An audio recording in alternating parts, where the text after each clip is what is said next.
అండి, నమస్తే. Welcome back to my channel simple working women. అందరూ ఎలా ఉన్నారు, ఏం చేస్తున్నారు నా కామెంట్ సెక్షన్లో కామెంట్ చేయండి. మీ అందరికీ తెలుసు, నా పేరు లక్ష్మి. నేను టీచర్గా వర్క్ చేస్తున్నాను.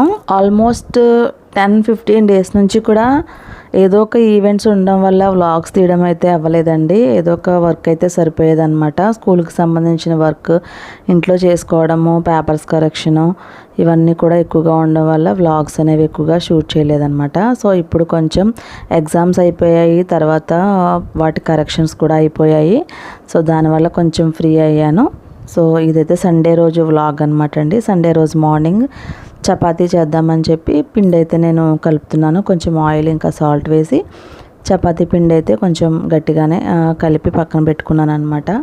సో సండేస్ మాత్రమే ఇలాంటి టిఫిన్స్ చేయడానికి వీలవుతుందండి. మ్యాక్సిమం డైలీ అయితే ఇడ్లీ కానీ దోశ, ఉప్మా ఇలాంటివే ఈజీగా అయిపోవే ఉంటాయి. సో సండే కొంచెం ఫ్రీ టైం ఉంటుంది కాబట్టి కొంచెం చపాతీ అని, పూరి ఇలాంటివన్నీ చేసుకుంటాం అనమాట. ఒక్కొక్కసారి అయితే బాగా వీక్గా అనిపించినప్పుడు సండే రోజు కూడా నేను బయటనే టిఫిన్ తెప్పించేస్తాను.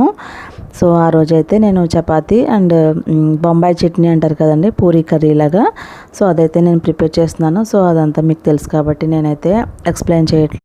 సో మీరు ఇంతకు ముందు వ్లాగ్స్లో చూసే ఉంటారు. 10-15 డేస్ నుంచి కూడా ఏదో ఒక ఈవెంట్స్ అంటే టీచర్స్ డే కానివ్వండి, లేదు అంటే హిందీ దివస్ అంటే September 14th హిందీ దివస్ అవ్వచ్చు, లేదు అంటే September 15th హిందీ దివస్కి సంబంధించి కాకినాడలో జరిగినటువంటి ప్రోగ్రామ్స్ అవ్వచ్చు. సో ఈ షెడ్యూల్స్ అన్నింటి వల్ల కూడా చాలా బిజీగా అయితే ఒక 15 డేస్ నుంచి ఉందన్నమాట.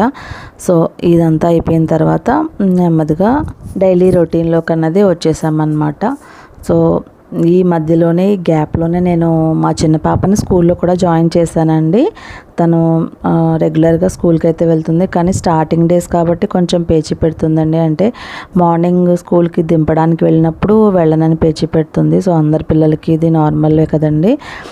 సో దానివల్ల కొంచెం అలవాటు అయితే ఒక 1 వీక్ అలా అలవాటు అయిన తర్వాత రెగ్యులర్గా తనే పేచి పెట్టకుండా వెళ్తుంది. ప్రజెంట్ అయితే 3 years కంప్లీట్ అవ్వలేదండి. ఇంకొక 2 monthsలో తనకి 3 years అనేవి కంప్లీట్ అయ్యి 4th year అనేది వస్తుంది. సో అందుకని చెప్పి నేను తనని నర్సరీలో జాయిన్ చేశాను. ఇంటి దగ్గర ఎక్కువ రోజులు ఉన్నా కూడా తను కొంచెం యాక్టివిటీస్ అనేవి తక్కువగా ఉంటాయి కదండి ఇంట్లో అయితే. అంటే మనం లేడీస్ ఇంట్లో ఉండి చూసుకునేలా ఉంటే కొంచెం పర్వాలేదు, మనం కేర్ తీసుకుంటాం కాబట్టి. కానీ ఇంట్లో జెంట్స్ దగ్గర ఉండడం అంటే కొన్ని యాక్టివిటీస్ వాళ్ళకి తక్కువగానే ఉంటాయి. ప్లస్ ఇప్పటివరకు అయితే తను అంగన్వాడీకి వెళ్ళేదండి. సో అక్కడ కూడా తను బాగానే డిసిప్లిన్ అన్నీ కూడా నేర్చుకుంది. సో దానివల్ల స్కూల్కి వెళ్ళినా కూడా ఇబ్బంది ఏమీ ఉండదని చెప్పి నేను తన్ని స్కూల్లో జాయిన్ చేశాను అనమాట. సో కొన్ని యాక్టివిటీస్ అంటే ఓరల్ కాకుండా తను రిటర్న్గా కూడా ఇంకా నేర్చుకుంటే బాగుంటుంది అని అనిపించింది.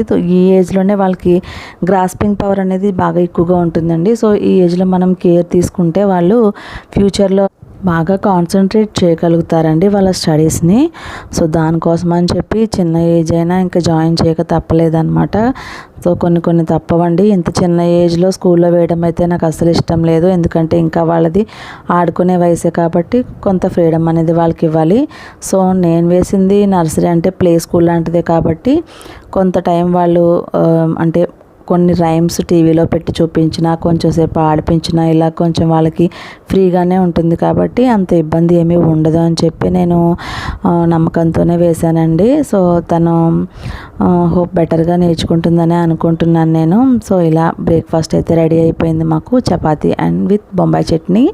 సో తర్వాత నెక్స్ట్ అయితే నేను పీతల పులుసు చేద్దామని చెప్పి పీతలను అయితే క్లీన్ చేసుకొని పక్కన పెట్టుకున్నానండి. కొంచెం జాగ్రత్తగానే క్లీన్ చేసుకోవాలి వాటిని, ఎందుకంటే కొంచెం మట్టి అనేది ఎక్కువగా ఉంటుంది కాబట్టి నీట్గా క్లీన్ చేసుకొని పక్కన పెట్టుకున్నాను. సో పులుసు కోసం అని చెప్పి చింతపండు ముందుగానే నానబెట్టి పక్కన ఉంచుకున్నానండి. ఈలోపు ఉల్లిపాయలు అనేవి కట్ చేసుకుని, వెల్లుల్లి, జీలకర్ర ఇంకా అల్లం వేసుకొని మెత్తగా గ్రైండ్ చేసుకున్నాను. పచ్చిమిర్చి కూడా కట్ చేసుకున్నాను అనమాట. సో మీ అందరికీ తెలిసిన ప్రాసెస్ అయినా నేను ఎలా చేస్తానో పులుసు అనేటువంటిది మీకు చూపించడం కోసం మాత్రమే ఇక్కడ ఈ క్లిప్పింగ్స్ అనేవి యాడ్ చేశాను. సో సండే స్పెషల్గా నేనేం చేశానని చూపిద్దామని కూడా మీకు ఈ క్లిప్పింగ్స్ అనేవి యాడ్ చేయడం జరిగింది. సో మీరు ఎలా చేసుకుంటారు అనేది కూడా నా కామెంట్ సెక్షన్లో కామెంట్ చేయండి. సో దీనైతే మ్యూజిక్ వింటూ ఎంజాయ్ చేయండి.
ఇప్పటికైతే ఇంతేనండి.